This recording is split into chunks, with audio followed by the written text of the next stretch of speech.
Hello everyone, welcome to Anshu Diaries. ఈరోజు మీ ముందుకు టమాటో పప్పు రెసిపీతో వచ్చేసానండి. చాలా ఈజీగా ఉంటుంది, అంటే కమ్మగా కూడా ఉంటుంది. బ్యాచిలర్స్ కానీ స్టార్టర్స్ కానీ ఎవరైనా ఈజీగా చేసేసుకోవచ్చు. టేస్ట్ అయితే చాలా బాగుంటుంది. ఇప్పుడు దానికి కావాల్సినవి చూద్దాం. నేను కందిపప్పు 150 గ్రామ్స్ తీసుకున్నానండి.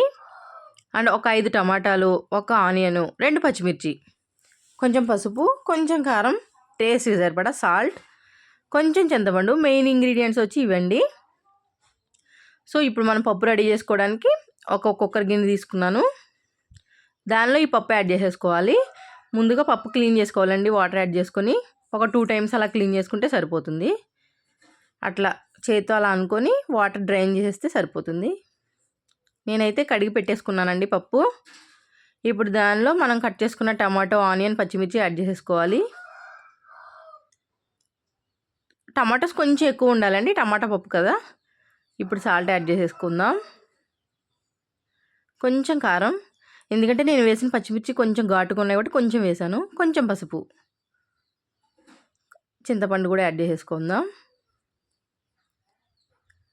సో వాటర్ యాడ్ చేసుకోవాలండి. కొంచెం టమాటాస్ అవి ములిగే వరకు యాడ్ చేసుకుంటే సరిపోతుంది. ఒకసారి పప్పు అంతా మధ్యలోకి తీసేసుకుందాం. సరిపోతుందండి ఇలాగా వాటరు. కొంచెం ఆయిల్ యాడ్ చేసుకుందామండి. ఒక స్పూన్ అయితే సరిపోతుంది. ఇప్పుడు లిడ్ క్లోజ్ చేసేసుకుని ఒక 5 విజిల్స్ వస్తే సరిపోతుందండి. గ్యాస్ మీద పెట్టేసి 5 విజిల్స్ వస్తే సరిపోతుంది. 6 అయినా పర్వాలేదు. 5కి మ్యాక్సిమం మొత్తం కుక్ అయిపోతుందండి పప్పు. సో నేనైతే 5 విజిల్స్ వచ్చిన తర్వాత స్టవ్ ఆఫ్ చేసానండి. అండ్ ప్రెజర్ అంతా పోయే వరకు ఉంచాను. వెంటనే ఓపెన్ చేయకూడదు కుక్కరు. సో చూసారా, ప్రెజర్ అంతా పోయింది. మంచిగా అయితే కుక్ అయిపోయిందండి పప్పు. ఒకసారి పప్పు అంతా స్మాష్ చేసేసుకుందాం. ఎందుకంటే ఉడికిపోయింది కాబట్టి జస్ట్ ఇలా ఇలా తిప్పితే చాలు, మొత్తం మెత్తగా అయిపోయింది. చూసారా, చూడండి. మీకు కొంచెం పలచగా కావాలి అనుకుంటే వాటర్ యాడ్ చేసుకొని కొంచెం చింతపండు రసం యాడ్ చేసుకుంటే సరిపోతుంది. గ్యాస్ మీద పెట్టి మరిగించుకోవాలి. ఇది కొంచెం గట్టిగా ఉంటుంది కాబట్టి పప్పు, టమాటా పప్పు అనేది గట్టిగా ఉండాలి, తినడానికి మనకు బాగుంటుంది. సో కొంచెం వాటర్ యాడ్ చేసుకున్నాను కదా. నేను ఇప్పుడు తాలింపు రెడీ చేసుకునే లోపు ఒక్క ఉడుకు తగలనిద్దామండి పొయ్యి మీద పెట్టేసి. బాగుంటుంది అప్పుడు, ఎందుకంటే ఇప్పటివరకు ప్రెజర్ మీద ఉడికింది కదా. ఇప్పుడు ఒక్కసారి పొయ్యి మీద ఇలా పెట్టేస్తే బాగుంటుంది.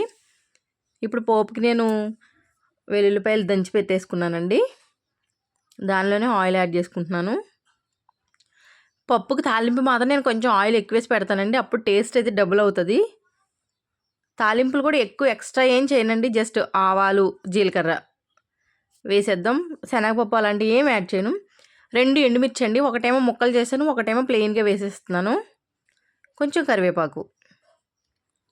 మంచిగా ఫ్రై అవ్వాలండి, అలానే మాడకూడదు, సువాసన రావాలి.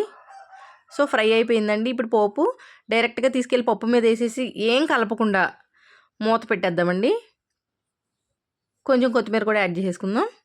ఇప్పుడు మూత పెట్టేద్దాం. అప్పుడు ఆ వేడికి ఆ పోపు స్మెల్ అంతా చక్కగా పప్పుకు పడుతుంది. ఒక 5 మినిట్స్ తర్వాత అండి మొత్తం మిక్స్ చేసేసుకుంటే ఎమ్మి పప్పు అయితే రెడీ అయిపోద్దండి. చూడండి, చక్కగా ఆవకాయ పెట్టుకొని నెయ్యి వేసుకొని తింటూ ఉంటే చాలా బాగుంటుంది వైట్ రైస్లో. చాలా ఈజీగా అయిపోతుంది. టేస్ట్ మాత్రం సూపర్ ఉంటుంది. లైక్ చేయండి, షేర్ చేయండి, సబ్స్క్రైబ్ చేయండి. Thank you for watching.